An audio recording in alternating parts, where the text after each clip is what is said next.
朱玲玲喺香港嘅知名度好高，雖然佢如今已經63歲啦，但依然有好多人關注佢。照說每年都會誕生新嘅港姐冠軍，但係只有佢嘅熱度一直不減。佢嘅光芒唔單止來自於佢本人，更來自於同佢產生關聯嘅親人。第一任丈夫係霍英東嘅長子霍震霆，生咗3個仔，長子係霍啟剛，奧運冠軍郭晶晶係佢嘅長新抱。第二任丈夫係身家8億嘅羅康瑞。以上呢啲人名隨便攞一個出嚟都係名震江湖噶。朱玲玲並非出身名門，都唔係富貴人家嘅女，父母只係做小生意嘅。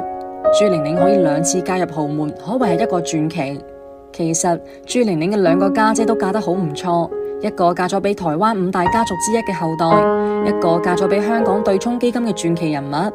一個普通家庭養咗幾個女，只係1個女嫁得好，咁可能係運氣好，或者係相貌特別出眾。而3個女都嫁得好好，咁講明呢個家庭好不同尋常之處啦。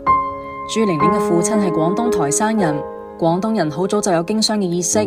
朱玲玲9歲之前，一家人喺緬甸生活，父母喺緬甸做生意，規模唔大，但係養家都係綽綽有餘噶，算係小康之家。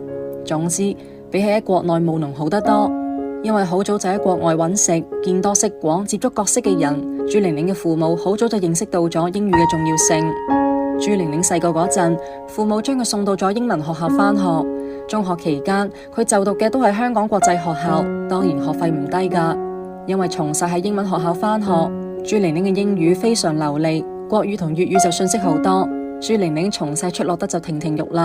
上中學嘅時候，佢就因為外形靚麗、身材修長、五官具有雕塑嘅美感，被星探挖掘，做咗一名業餘嘅模特。本來佢係計劃中學畢業之後去英國留學噶，不過中學畢業嗰年，1977年，佢抱住試下嘅心態參加咗港姐比賽。比賽嘅一啲提問環節，佢都係用流利嘅英文回答，而且機智、反應敏捷。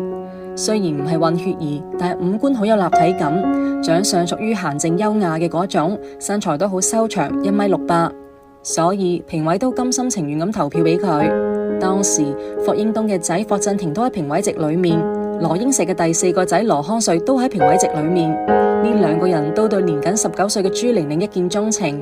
當時霍震霆同羅康瑞年齡相仿，霍震霆31歲，羅康瑞29歲，都係豪門嘅富家公子哥。雖然都係富二代，但2個人當時嘅境況都相差幾大噶。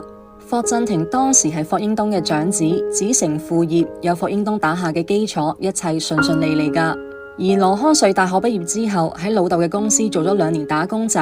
1971年自己另外創業，創業嘅本錢都係揾老豆借噶，仲要俾利息。1977年係佢創業嘅第6個年頭，頭3年都係靠老豆公司嘅訂單先生存到落嚟。直到1974年先接到出面嘅訂單，所以壓力都幾大噶。羅康瑞後來仲喺採訪中講，喺創業初期佢壓力幾大噶，成日都瞓唔着覺，曾經連續4年依賴安眠藥先可以入睡。所以喺呢種情況下，盡管當時羅康瑞被朱玲玲嘅魅力所征服，但佢有啲猶豫點樣表白。